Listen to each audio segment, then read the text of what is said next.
Welcome to another episode of the Hole Lotta Bogeys Podcast. We're here today with Jeff and Todd Bishop, owners of Dormie Workshop. That's going to be hands down our favorite in the handcrafted leather goods for all golf equipment, not just the head covers. Everything they make is top-notch, high quality. We're going to have a link in the bio down below just for you guys to go check it out for yourselves and see. Hopefully pick something up. Absolutely. So how you guys doing today? Doing good, man. Good. Awesome. Yep. Prepping up. We've been traveling a lot, so nice to be home for the holidays. I was gonna say, you guys are like constantly traveling. It's like Miami, going to live events, play yellow stuff too. You guys are busy guys. It's certainly what we like to do. So other than handcrafting quality leather goods, travel's high on the list. That's nice awesome. That's awesome. I was gonna say you guys must enjoy the travel. You get to see a lot of different parts of the country and the world, going to different, like you said, live events, and that's really cool. That must be an awesome part of the job. Yeah, it's definitely one of the biggest bonuses, and it's a big part of why we've gotten to where we have, just because the one-on-one FaceTime and friendships and partnerships. It takes time to build those things, and we're in our 8th year now, so it's all that travel is starting to really add up to some positive results. That's amazing. Oh yeah. I mean, speaking on some of those relationships, just seeing some of the guys that you work with and brands, NHL and NBA licensing, making head covers for Mac Boucher and Barstool. You guys seem to have it all figured out pretty well, doing a bunch of really, really, really cool stuff. Yeah. A good friend of ours once told us that perception is reality. So For sure. Correct. 100%. Yeah. I like to think that people think that we have it all figured out. So that's good. I would say, with licensing and stuff like that, they come with their inherent challenges. For sure. But we have been fortunate enough to get to a place and position ourselves that people will allow us to license stuff, which is really cool. And I wish we had a licensing team that could go and, potentially get more, but we only have capacity for so much. Yeah. What's it like working with Anirban Lahiri and Mac Boucher and some of those like top golfers and creators? Like, it's got to be really, really cool. I mean, Mac, is salt of the earth guy, and who's just a bundle of energy, authentic, and extremely creative. He's a really fun guy to be around and full of positive vibes. For sure. And Lahiri, again, another salt of the earth guy,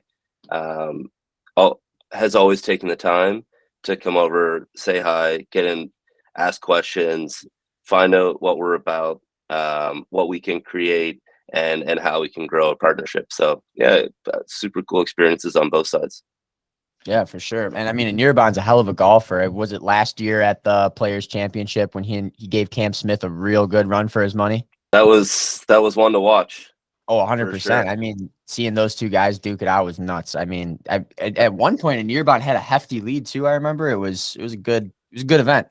How'd you go about meeting him? Just did you meet him like at an event in person, or did you meet him virtually? We did, yeah. No, we did. Actually, his caddy came into. We had our trailer set up at an event, and he came in, started asking what we do, and we made a common connection, and then Lahiri popped in a couple minutes later, and from there it was easy conversation when he got to see all the creativity and actually what we could do with head covers and leather. So it was like his mind was blown. If this because it's not something that you see every day. Like true art getting put onto head covers. Oh, for sure. The interesting part about these characters and personalities that we meet, they all have the same type of desire to get really dope stuff. Like in the end, even at the the highest level, you think, oh, those guys have everything.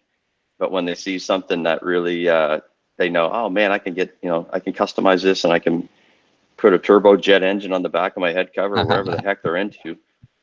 These guys are just as excited as a 12-year-old at a local amateur event. You know, it's hilarious, and it's fun because we're all equally as excited. So it's a great space to be in because we're all pretty stoked to be there. Yeah, it must be amazing. Going back to, like you said, like the traveling and cultivating those relationships, that wouldn't have happened if you guys weren't there in person. You know what I mean? So traveling definitely paying off, clearly, you know, cultivating those relationships with guys like, you know, on your bond. And then how about Mac Boucher? How did you guys get in contact with him? Mac was through Instagram, and it ended up, we partnered with Launchpad out in Calgary, Alberta. Mm-hmm. So it's kind of a very similar field to Topgolf, and they had a bunch of influencers going out there, and Mac was one of them, and that's where we met him. And so as soon as we started playing with him, I mean, we had the lefty connection right away. So right there, we were part of the lefty gang. And then from there, it was just like, you know, we just all had a blast and trying to hit different, you know, slingers and slices and, you know, stingers. Every type of shot, we were just having fun out there. And so, you know, being able to play and share that type of day, you know, it was awesome. And then we were like, well, you gotta come to our Play Yellow event. And he was like, absolutely, I'd love to come to the East Coast. So that was how that all kind of spun about. That's awesome. Sure. Beautiful. Yeah, there is one thing that is, you know, even extra unique about him. He will rarely do a retake. And I think that was like something that resonated with us, that, you know, a lot of the groups had people, you know, just like blocking up the tee boxes and taking 15, 20 minutes worth. Yeah. Oh yeah. I mean, we get like a laundry list of players where we're like, I would never step foot on a golf course with that person again. Yeah. Yeah. We've talked about that before too, because when we go out and try and film our golf content, being small level creators and everything, we can't call golf courses and tell them, yeah, we're going to be coming out at this time. Like, we got to play at our own pace. If we have a good shot or it looks good, perfect. If it doesn't, get in the cart and let's get to the ball and play the game. Yeah. Like, let's shoot the next shot and hopefully we can get it on camera or something like that. Yeah, for sure. I'm sure, like, it's awesome to hear that Mac's like a genuine, like, first take kind of guy too, because, you know, like, sometimes you wonder when you see like other creators online, it's like, is this the WWE of golf, or how legit is this right now? Like, is this first try? I can promise you that it is the WWE of golf. Everything you see is 100% fake, and it drives me absolutely bonkers. Yeah. I was gonna say, you see someone like dunk a crazy chip in, and it's like, dude, they're there for 4 hours. Like, I know it. You know what I mean? Because we've done stuff like that too, where we'll be on like a warm up green or something like that, and I'll be like, yo, I want to get like a video of me real quick. Let's see how many tries it takes for me to get a dunk, and it's like, I don't even know if this is worth posting, and we don't even post it. It's just kind of like personal archive type shit. Yeah, exactly. It's funny. Someday, you know, you'll do that 5 hours that it took you to get the one dunk, and you'll just you know, rip through the reel in 10 seconds. It's crazy. That's funny.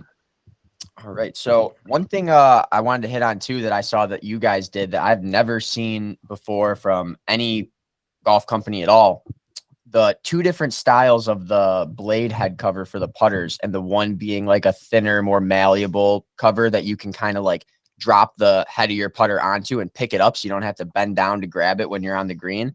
Thought that was genius. Just like being able to like make your putt, walk away, grab the putter, pick it up, good to go. Like, it's real smart. Yeah, it's a cool little feature for sure. It's certainly been an evolution of the putter cover. That definitely is where we started. I'd say where we're at right now, you know, there's only so many blades and so many wants, and, you know, people ended up kind of, we took polls saying, let's do something that fits for everybody. So we have gone to a little thicker style, and a mid mallet that fits up to a mid mallet. You know, you can still tap it, but it's not as like powerful as that one that you could like almost chuck over to your blades and it would just stick. Yeah. No, that's awesome. Yeah, I mean, it really, I don't know how you describe it. If there was like a fad diet, we are now into the obese stage of the blade putter compared to where we were at the very beginning. Like, it was such a skinny little guy, you could just flick it in your back pocket. Yeah. Yeah. It was almost as thin as a scorecard. Right. And now it's like, I don't know, unless you're wearing like some type of Farmer John overalls, the thing is not getting in your back pocket anymore. Yeah. But again, like, we only over time and listening and figuring out, what, we can't be everything to everybody. It would have been great to have two lines of blades, but then the complications would arise where somebody would get one and they would say, man, I ordered a blade and this thing's skinny. Is this even made of leather? And it's like, well, yeah, you ordered the skinny small one. Yeah. Well, that's not what I wanted. And so we know now, like, having had our butts absolutely smashed over stuff like this, that you just can't offer everything for because we had a really unique mallet putter cover that had this like piano, it was like a grand piano flap that we thought was really cool, and it worked for lefties and righties, but you had to, you put it in toe first for a lefty and then the backside as a righty.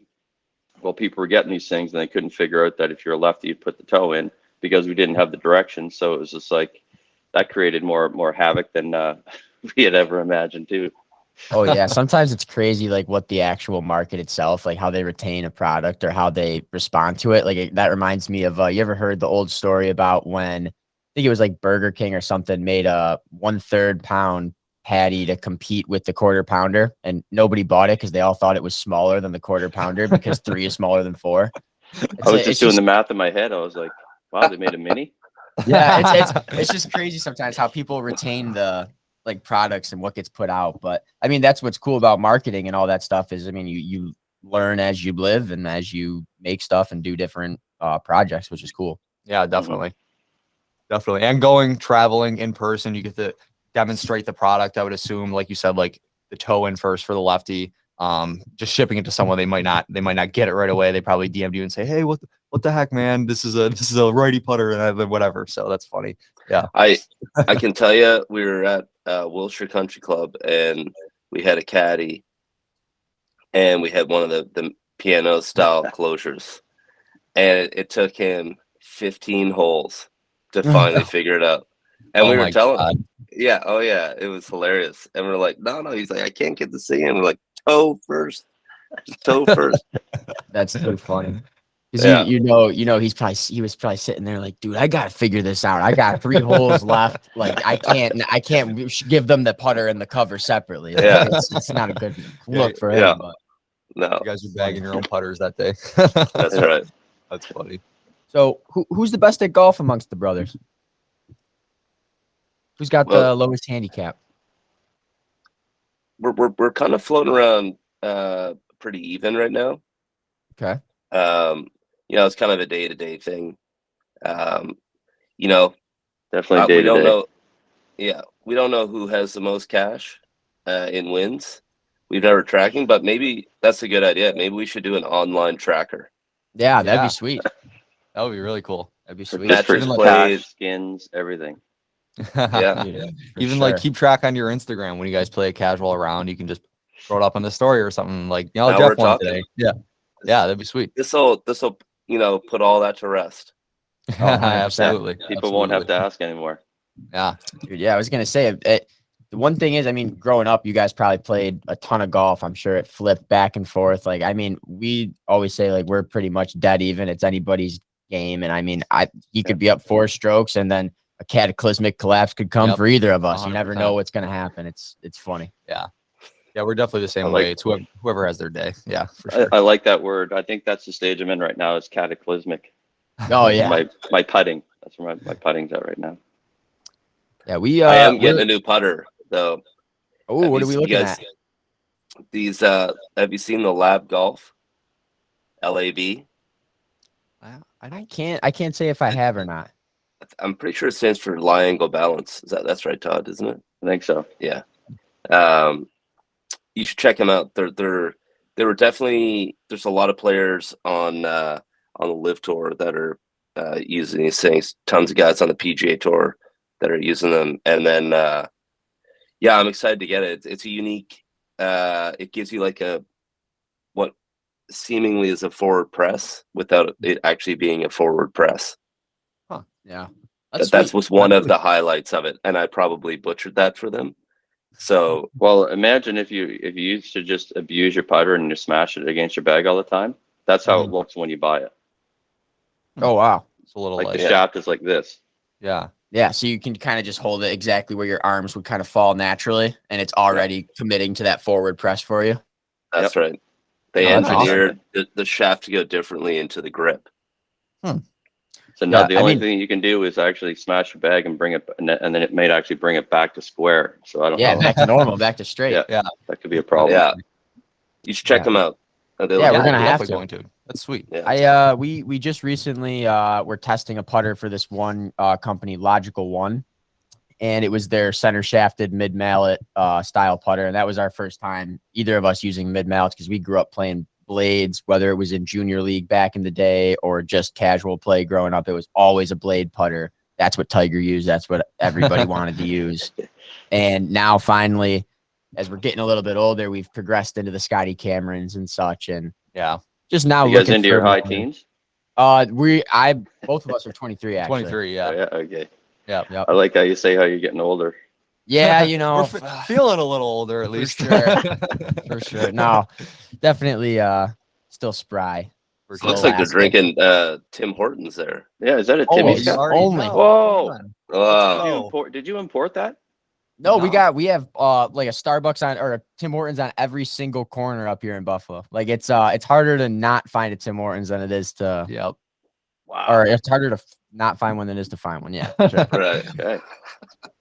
Huge fan. I mean, the one thing I will say is I drink probably 2-3 cups from Tim's every single day working in the office and such, but Tim's has to step up the bagel game. Like I need a consistent toast. I need a consistent spread. Like maybe it's only like a Buffalo. Maybe they don't do it as good as Buffalo, but like they just don't. I don't know. They don't do them right. I'm sure the Canadian Tim's hit different, but I think it does. They don't. I can tell you, it was like the food was an afterthought. Yeah. And we struggle up here to find a good breakfast sandwich.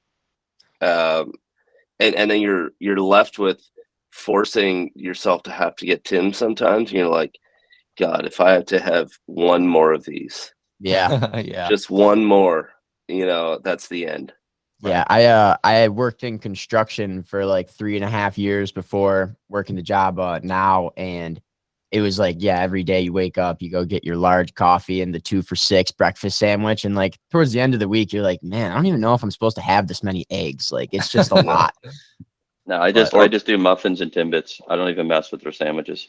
Mm-hmm. I'm a big chocolate chip muffin from Tim Hortons. That's usually my go-to. They pull it right out of the thing. They don't have to make it. They don't have to toast it. They don't have to do anything to it. Pro tip. Next time you're at Timmy Ho's, grab the chocolate chip muffin and ask them to toast it. If they'll cut it down the middle and put butter in it and run it through the toaster, it's ridiculous. It's insane. It'll change your life. I always get them to nuke it, so I'm going to start doing that toaster trick. I like that. Yeah. Say toasted with butter. That is a pro trick. Oh, it's so good. Wow. I usually forget about that too. That was. If somebody said that I was going to learn a tip from 2 kids from Buffalo today at Tim Hortons, I would have. That you wouldn't believe them. Cataclysmic or. Cataclysmic. That's amazing. That's awesome. So, what's your guys' all-time favorite leather good that you might have made for yourselves that wasn't necessarily like a head cover or scorecard keep or something, just like a personal leather good type thing? Good question. That is a good question. Yeah, because like just if I had the means that you guys did and the abilities, I got it. Crazy stuff. Well, what is it? Yeah, I'm glad it came to me. We personally didn't make it, but one of our guys, Sting, longtime team member, one of the OG guys with us, super creative. He came up with a leather knuckles. Oh wow! Oh yeah, lighter. It's a leather knuckles lighter holder. That's awesome. You literally, it looks like brass knuckles, but it is leather, and the part that goes, so you put it through and you hold on to here where the lighter is, and there's like a little sleeve for the lighter where the back end would be that goes into your hand. And that's awesome. That's cool. It is badass. I mean, we debated on whether we could even take it across the border. Oh yeah, I mean it's one of those things where I feel like it's going to be pendant on that agent at the border on whether he's like going to give you like something way too hard of a time on leather brass knuckles. You know what I mean? And it's almost arguably protecting whoever you're hitting too. I'd rather get punched with leather brass knuckles than brass knuckles. Yeah, we would call it the Canadian brass knuckles because we're not sure. We have that gentle side. That's a good one for sure. Another question. What's golf in Nova Scotia like if you had to compare it to a city or a place that you've been to golf otherwise? Like if you just had to compare it to something, like I would say Buffalo golf directly compares to, I don't know, probably anywhere in like the Midwest, I would say, like kind of like suburb of Chicago type thing. They're probably going to be nicer over there, but same type of vibe. I mean, Jeff, you played more in the Northeast than I have. I feel like our courses are there's not a lot of places that are truthfully that are like it because of this one reason. And we build a course, but we don't clear the woods out. All right. And so like you go off the fair outside of the rough and into your ball, like goes into the woods a little bit. The chances of you finding that ball and if you find it, the chance of you being able to play it are almost zilch. Yeah. And so I find like there's not many places that are, like say in like topography and stuff. We're close to Maine and Massachusetts would be a dead ringer for us for, again, landscape and coastal and but they would generally clear out the woods a little bit. So like it's not straight forest and still like, fallen trees and stuff. So it's pretty rugged up here. So much so we have this one tree that's called black spruce. I don't know if you ever heard of this thing, but it's basically like it's like the algae of trees. Like it has no appeal. It's got moss growing all over it. It's just a horrific looking beast. But I mean, it's growing on granite, so it doesn't have. It's not like there's this luscious soil that it's growing on because the amount of granite that's up in Nova Scotia here really dominates the landscape and topography. So you're kind of limited in certain sections, and in Halifax where we're living is just like the granite capital. So you get hardwoods and some really nice maple trees and stuff, but predominantly it is this black spruce, which is it looks like a Christmas tree, but when you get up close, it's just like, oh man, it's like you're driving in Florida. I'm not taking this one home. Yeah. No. That's funny. I will say this: the course that we play at, our home course here, it's a beautiful course. Like they upkeep is second to none. Again, you leave the confines of the rough and fairway, you are not finding that ball. So much so that they red staked the whole course. Oh wow! Yeah. So that's gorgeous. Yeah, and that's extremely wide open there.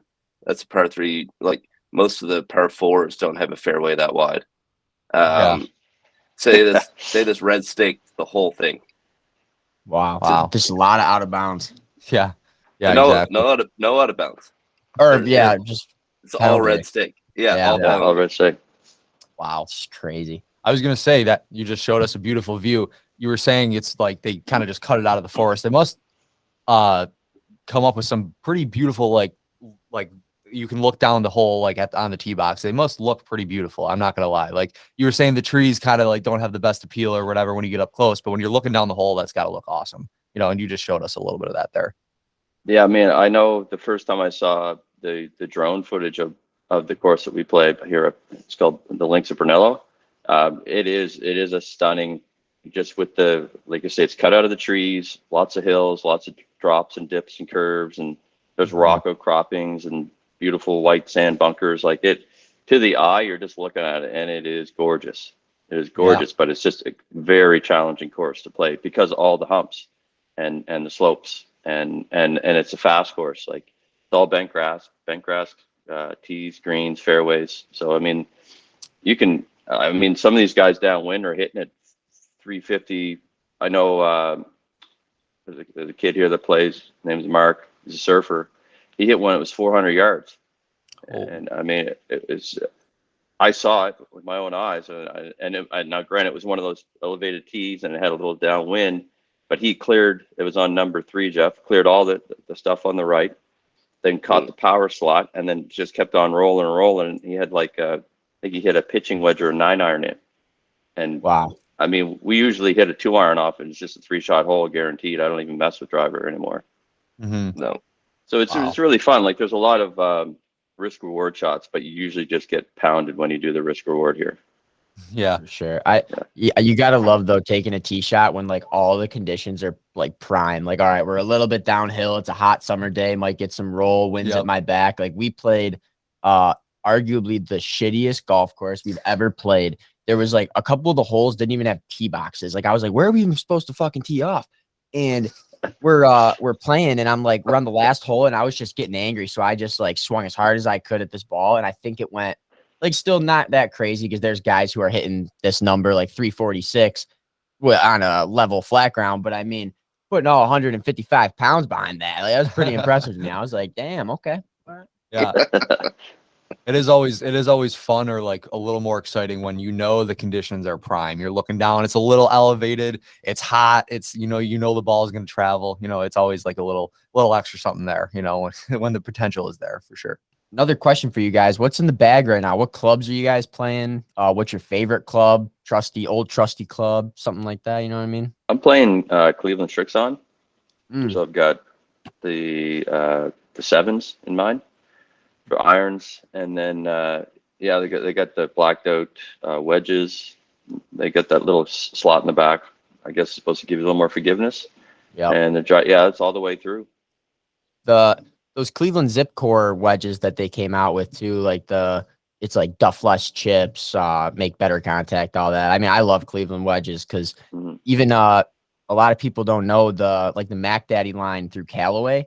One of the Cleveland designers was paid by Callaway to come over and make the Mac Daddy wedges. So you can get sometimes that higher level of technology for like even $15 less, and the club's arguably better, like a lot better. I like them. I love them. Yeah.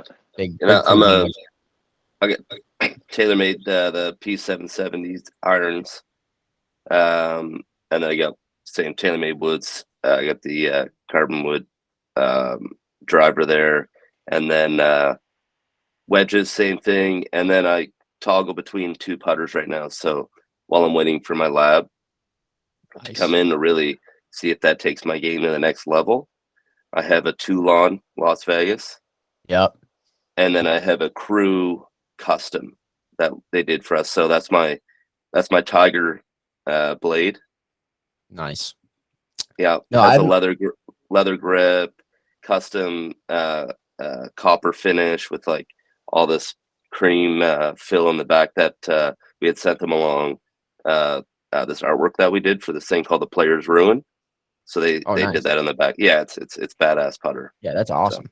So, I'm a huge fan of the Sean Toulon stuff. Like when he branched off and started doing the putters through Callaway and all that, or Odyssey, I thought that was the shit. Like I also think the logo is probably like as dumb as it sounds. The Toulon logo, like that T with the diamond, like that's probably the best out of probably all the putter logos that I can think of right now.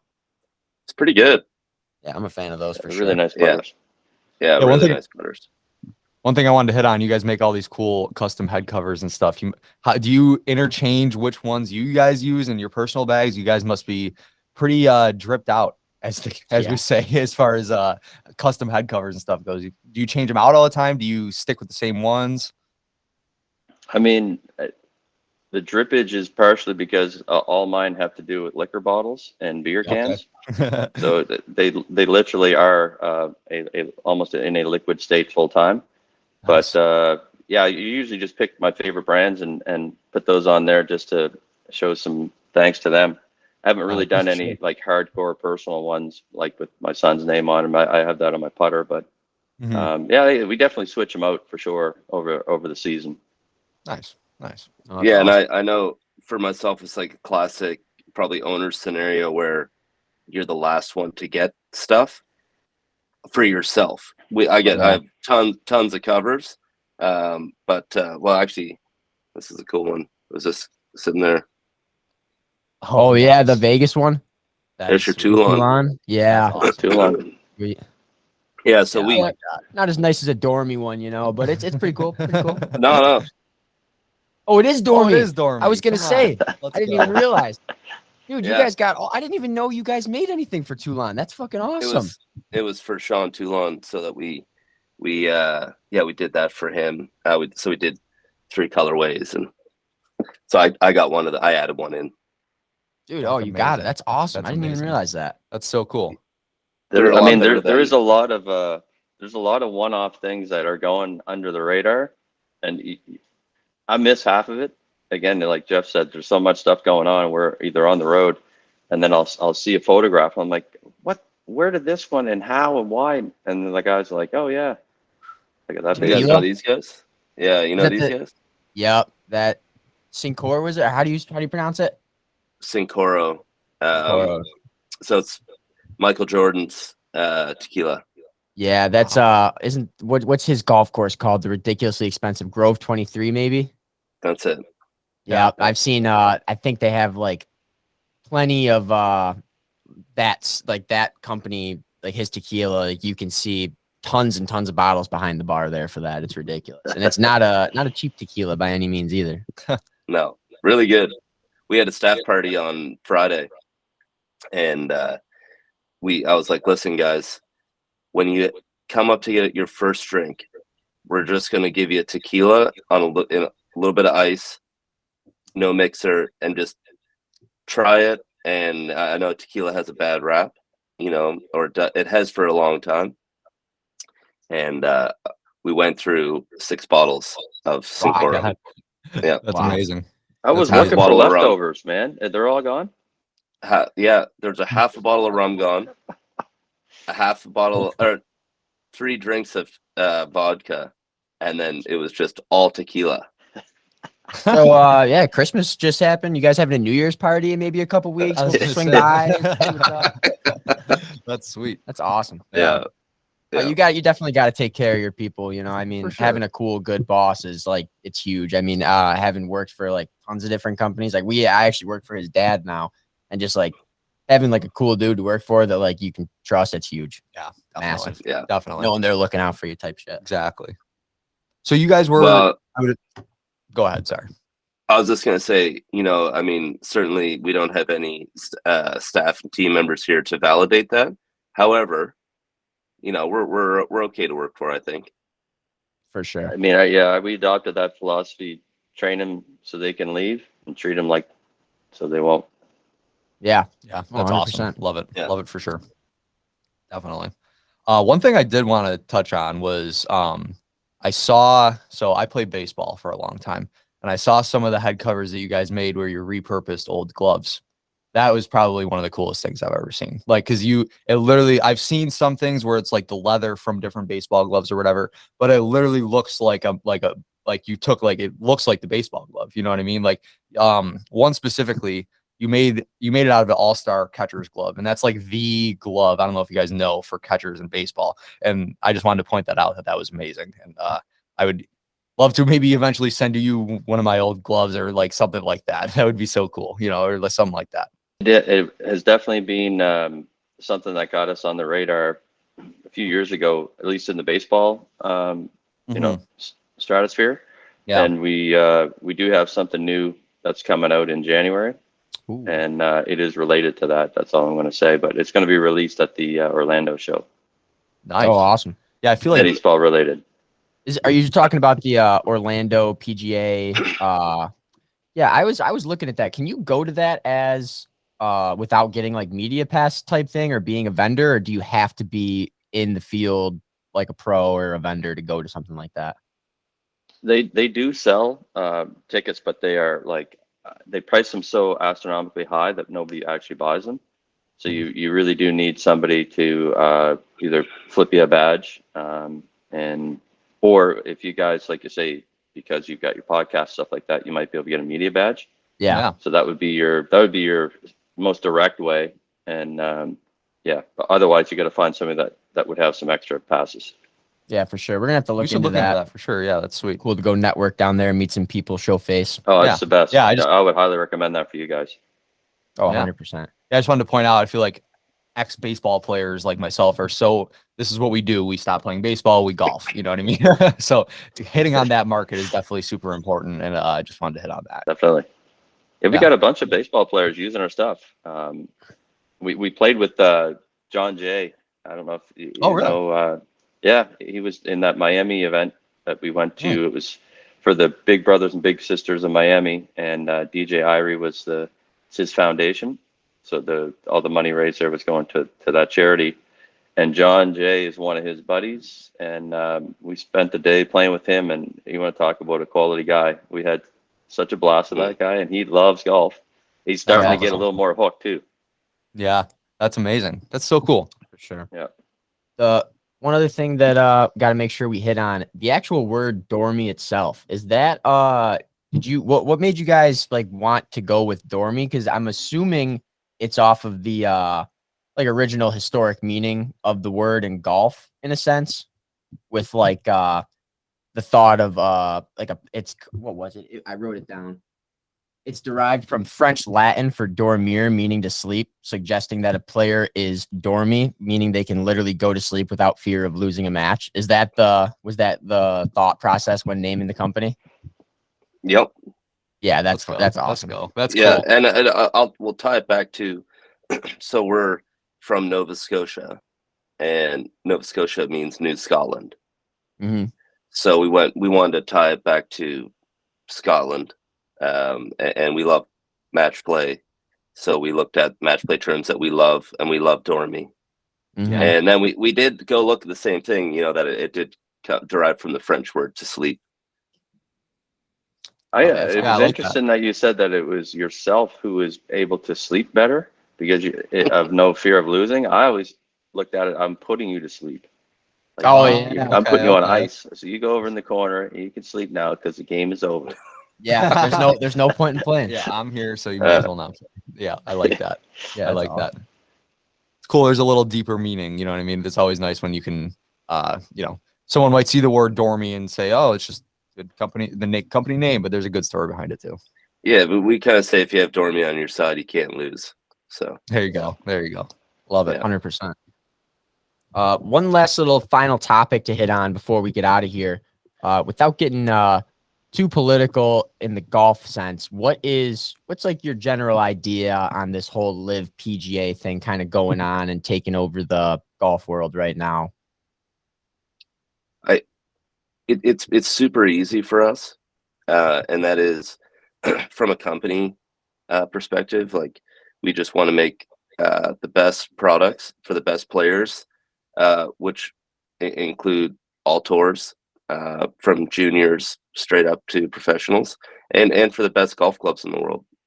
So from that standpoint, that's where we're at, and that we just like making, getting a chance to work with Lahiri. That's awesome. And Kokrak and Ian Poulter, but the same works for the same works for the PGA Tour too. So and all the feeder tours.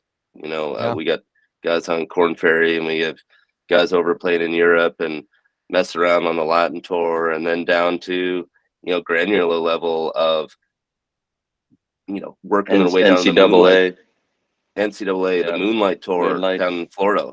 It's there's no so that's where we stand. As for, do we like the product? Yeah, I mean, we think it's exciting. I love the team aspect, and I cannot wait. And I hope that we can get to this point where the PGA Tour plays off against the Live Tour in a team style match. Yeah, I mean, you need it. It will it's going to make the Ryder Cup look like a cream puff. Exactly. And I don't know. It's just from like our perspective, in a sense, it's ideal for us in the sense of being golf content creators. We just have more golf to watch and more stuff to talk about. So no complaints over here. And also in the sense, if there was any weariness on whether or not we were going to like it, as soon as like a Nirban, Cam, like all these big name, Joaquin Neiman, all these big name guys came over, it was like, it's pretty easy to make the decision. Now I'm going to have to watch. Right.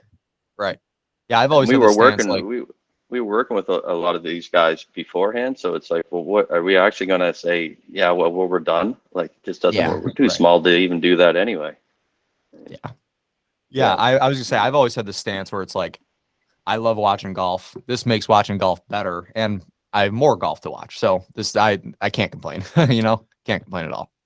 Yeah, I don't know if you guys are fans of Formula One, like the racing, but there's that Netflix documentary Drive to Survive, which kind of took over the US by storm in the sense of no one watched Formula One racing here. And now we cover it on the media group that we work for, as well as golf, because it got so big.